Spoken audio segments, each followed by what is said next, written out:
5월 12일 화요일, 오늘도 새벽 예배에 오신 성도님들 주의 이름으로 환영합니다.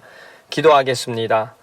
사랑과 은혜가 충만하신 하나님, 오늘도 우리에게 새날을 허락하심에 감사드립니다. 오늘도 하나님의 말씀으로 시작합니다. 전하는 자나 듣는 자나 함께 은혜되게 하시고 오늘도 말씀을 통해 감사함으로 살아가는 저희 모두가 되게 하여 주시옵소서.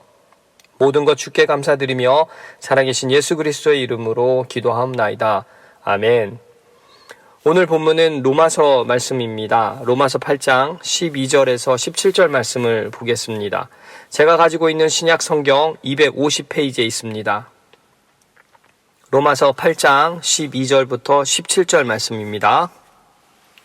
다 찾으신 줄 알고 함께 읽겠습니다. 그러므로 형제들아, 우리가 빚진 자로되 육신에게 져서 육신대로 살 것이 아니니라. 너희가 육신대로 살면 반드시 죽을 것이로되 영으로서 몸의 행실을 죽이면 살리니 무릇 하나님의 영으로 인도함을 받는 사람은 곧 하나님의 아들이니라. 너희는 다시 무서워하는 종의 영을 받지 아니하고 양자의 영을 받았으므로 우리가 아빠 아버지라고 부르짖느니라. 성령이 친히 우리의 영과 더불어 우리가 하나님의 자녀인 것을 증언하시나니 자녀이면 또한 상속자 곧 하나님의 상속자요 그리스도와 함께한 상속자니 우리가 그와 함께 영광을 받기 위하여 고난도 함께 받아야 할 것이니라. 아멘. 여러분, 오늘은 아빠 아버지 감사합니다 라는 제목으로 말씀을 나눠볼까 합니다. 오래전에 MBC에서 방영한 주말 드라마 사랑이 뭐길래 라는 드라마가 있었습니다. 여러분들 이 드라마를 기억하십니까? 이 드라마는 1991년도에 방영된 주말 드라마였는데 당시 인기가 굉장했었죠. 평균 시청률이 무려 59.6%로 지금도 이 평균 시청률이 깨지지 않고 있다고 하는데요. 동시간대에 10가구 중에 거의 6가구가 이 드라마를 시청할 정도로 당시 정말 유명했던 드라마였습니다. 여러분, 혹시 이 드라마에 나왔던 대바리 아버지를 기억하십니까? 이 드라마에 나온 대바리 아버지는 전형적인 한국의 그 가부장적이고 엄격한 가장의 캐릭터였습니다. 그런데 이 엄한 캐릭터이면서도 코믹한 모습을 잘 표현해서 한때 대바리 유머 시리즈가 유행하기도 했었죠. 이 드라마는 엄격하면서도 코믹한 이 대바리 아버지를 중심으로 일어나는 여러 가지 문제들, 가장의 권위나 남녀 차별, 그리고 가족들 간의 세대 간의 그 갈등으로 전개가 되었는데요. 이 드라마가 큰 히트를 친 이유는 아마도 당시 한국의 그 가부장적인 문화를 코믹하게 풍자했기에 많은 사람들이 공감하고 이 드라마를 보면서 대리만족도 누릴 수 있어서 그랬던 것이 아닌가 싶습니다. 과거 한국 사회의 그 아버지라는 이미지는 오래된 그 유교적인 전통 아래 가부장적이고 엄격하고 때론 너무나 엄해서 무서운 아버지, 그리고 가정의 대소사는 가장을 중심으로 돌아가야 하고 가장이 이 모든 것을 결정짓는 그런 아버지의 이미지가 아니었나 싶습니다. 자상한 아버지, 푸근한 아버지, 자식들에게 따뜻하고 사랑을 잘 표현하는 그런 아버지의 모습은 아니었던 것 같습니다. 저 역시 제 어린 시절을 돌아보면 가부장적인 가정에서 자랐습니다. 저희 아버지도 늘 엄하셨고 공부를 잘해서 좋은 대학을 가서 세상적으로 성공하는 길을 늘 말씀해 주셨습니다. 그래서 성적이 조금 떨어지면 가끔 또 매를 맞기도 했었죠. 그리고 제 어린 시절을 돌아보면 아버지와 함께 보낸 시간이 별로 기억이 없습니다. 주말에 야구장이나 축구장을 간다든지 아니면 영화를 보러 간다든지 레저 활동을 한다든지 그런 기억이 없더라고요. 그리고 아버지 성격이 무뚝뚝하셔서 스킨십 같은 사랑의 표현은 많이 하지 않으셨습니다. 당시 어렸을 때는 그런 아버지의 모습이 좋지만은 않았습니다. 학창시절 공부에 묶여서 지내는 그런 시간만이 아니라 아버지와 좋은 시간을 보내고 싶었고 그렇게 기억에 남는 추억도 남기고 싶었습니다. 자상한 아버지, 푸근한 아버지, 사랑의 표현도 해주시는 그런 아버지, 때론 세상의 지혜와 삶의 경험도 잘 들려주는 그런 아버지가 그리웠던 것 같습니다. 어느 날 제가 아버지께 어릴 적 섭섭했던 기억과 그리고 마음에 상처가 낸 일을 꺼낸 적이 있었습니다. 그때 그래서인지는 몰라도 아버지께서 은퇴하시고 저희 가족이 미국 오기 전에 제 아이들을 2년 동안 키워주셨습니다. 과거 아들에게 잘못했던 미안함 때문에 아니면 나름 보상해주고 싶은 그런 마음이 들어서 그러셨는지는 몰라도 손주들을 사랑으로 키워주셨습니다. 저 역시 그런 어릴 적 경험이 있다 보니까 더 노력해야지 하며 애쓰며 아이들을 키우고 있지만 저 또한 아이들에게 상처를 주기도 하고 생각만큼 그렇게 실천하지 못하고 살고 있다라는 것입니다. 이처럼 아버지들은 지나고 나서야 아버지로서의 그 부족함을 느끼고 상처 준 것에 대한 미안함을 가지게 되기도 하고 또 나름 노력한다라고는 하지만 한없이 부족한 것이 사실입니다. 이렇게 세상의 아버지들은 완벽하지가 못합니다. 절대 완벽해질 수가 없다라는 것입니다. 그런데 여러분, 우리 그리스도인들에게 너무도 감사한 것은 하늘나라에 또 한 분의 아버지가 계신다라는 사실입니다. 우리는 그분을 하나님이라고 부르죠. 우리가 부르는 이 하늘나라의 아버지는 세상의 아버지와는 전혀 다른 완벽한 인격과 의와 사랑을 갖추신 분이십니다. 세상의 아버지는 한계가 있어서 자녀들에게 평생 잊을 수 없는 상처를 주지만 하늘나라의 아버지는 전지전능하시고 사랑과 긍휼함을 갖추고 계신 완벽한 분이시기에 우리에게 모든 것을 주시고 우리가 잘못한 일이 있어도 늘 용서하시고 우리를 끝까지 사랑으로 품어주신다라는 사실입니다.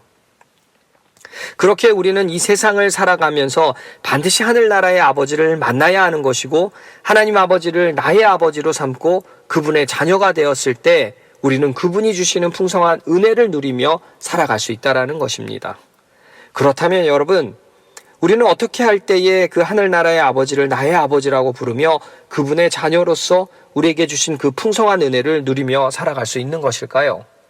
먼저 성령의 인도하심이 우리에게는 필요합니다. 우리 한번 15절 말씀을 보겠습니다. 너희는 다시 무서워하는 종의 영을 받지 아니하고 양자의 영을 받았으므로 우리가 아빠 아버지라고 부르짖느니라.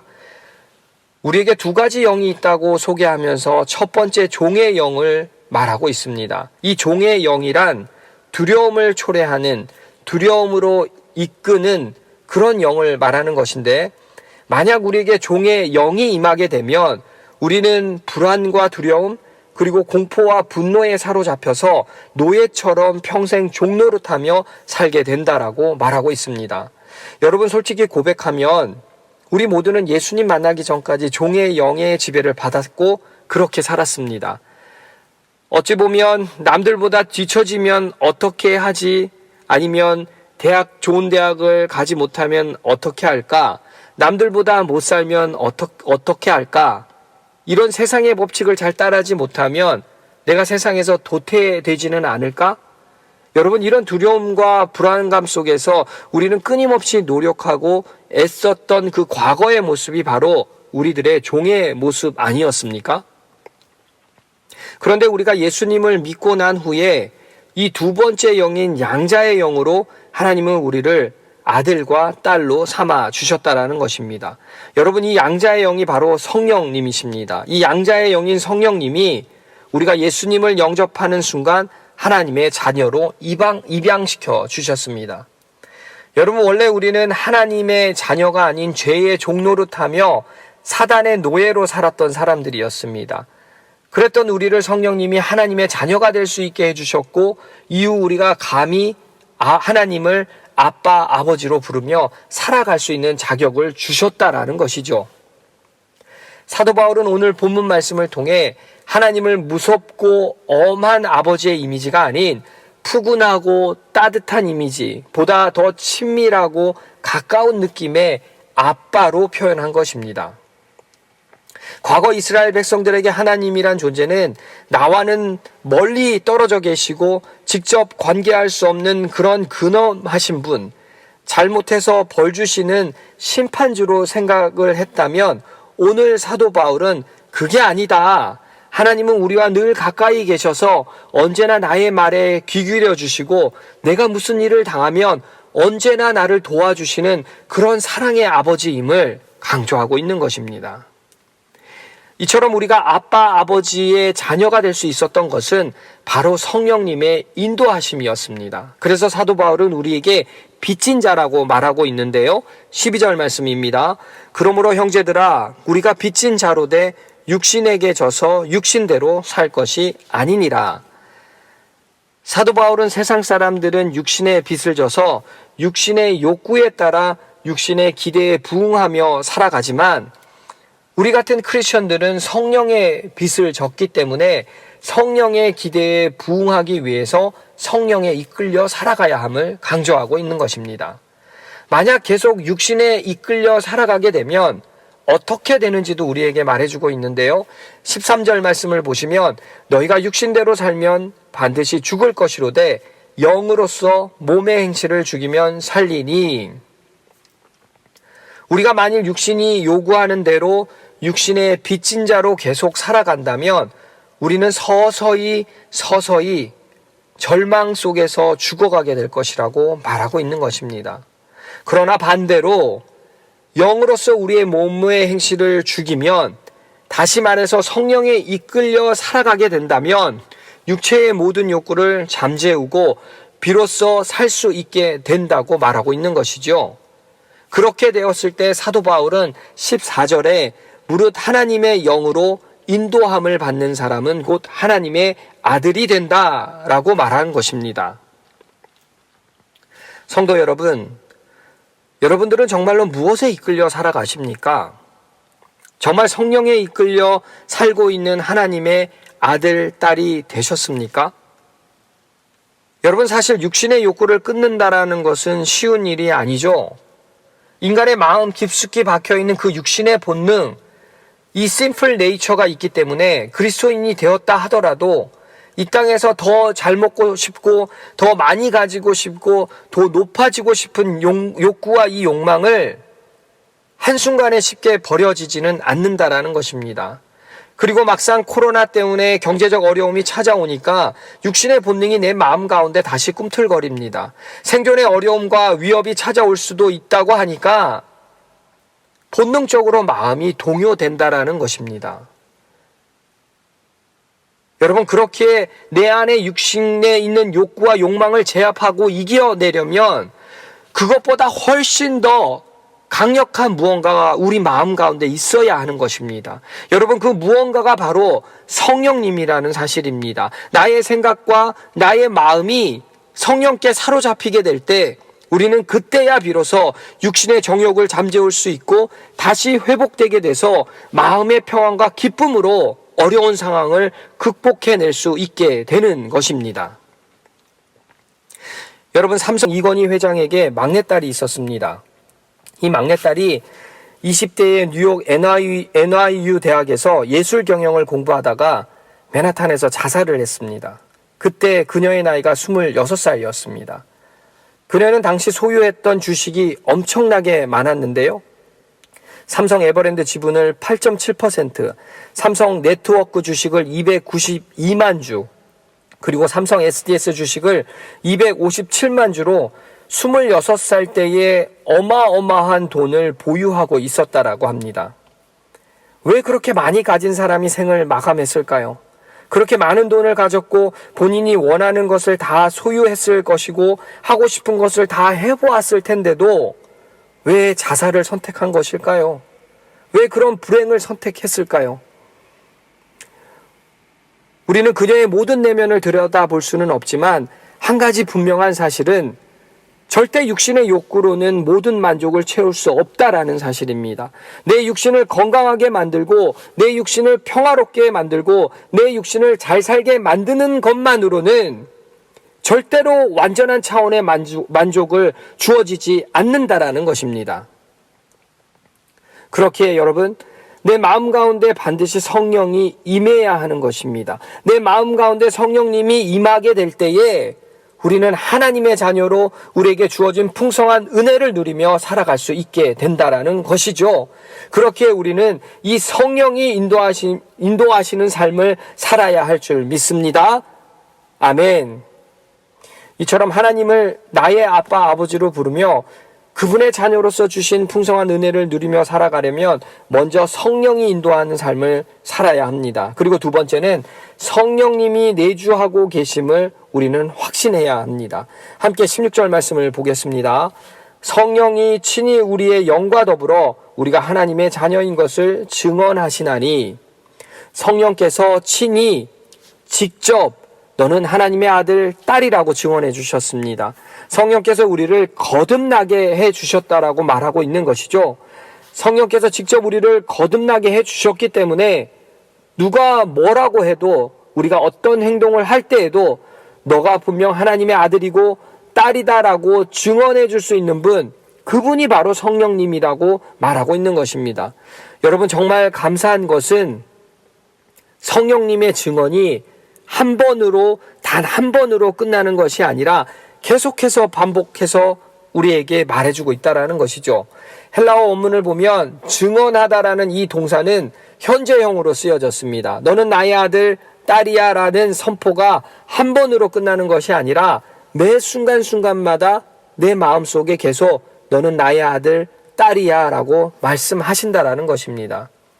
이렇게 내 마음속에 끊임없이 말씀하셨고 말씀해 주시고 계시고 내 스스로가 하나님의 아들됨을 확정하게 만드시는 분, 그분이 바로 우리 안에 내주하시는 성령님이라는 사실입니다. 그렇기에 여러분, 우리는 내 안에 오신 성령께서 누가 뭐라 해도 너는 하나님의 아들이야, 너는 하나님의 딸이야, 하나님이 너를 사랑하신다 라는 말씀을 의심할 필요가 없다라는 것이죠. 여러분, 사실 하나님께서 우리를 사랑하시는 이유는 우리가 잘났기 때문이 아니지 않습니까? 우리에게는 자랑할 만한 것이 아무것도 없음에도 우리를 사랑하시는 이유는 단지 우리가 그분의 자녀이기 때문입니다. 그렇게 우리는 어떤 상황에 처하든 어떤 시련이 우리에게 닥쳐와도 우리는 그 아빠 아버지께로 나아가기만 하면 모든 문제들이 해결된다라는 사실입니다. 그렇기에 여러분, 진짜로 우리에게 필요한 것은 내가 하나님의 자녀됨을 증언해 주시기 위해 매 순간순간마다 내 안에 성령께서 내주하고 계심을 확신해야 할 줄 믿습니다. 그런 믿음으로 아빠 아버지께로 나아가는 저와 여러분 되시길 소망합니다.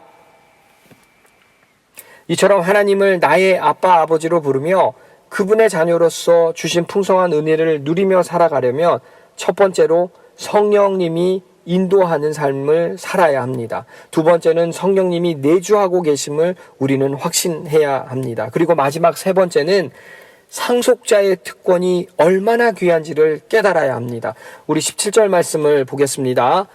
자녀이면 또한 상속자, 곧 하나님의 상속자요, 그리스도와 함께한 상속자니 우리가 그와 함께 영광을 받기 위하여 고난도 함께 받아야 할 것이니라. 본문은 우리가 그리스도와 함께한 상속자가 되었다, 그리스도와 공동 상속자가 되었다라고 말하고 있습니다.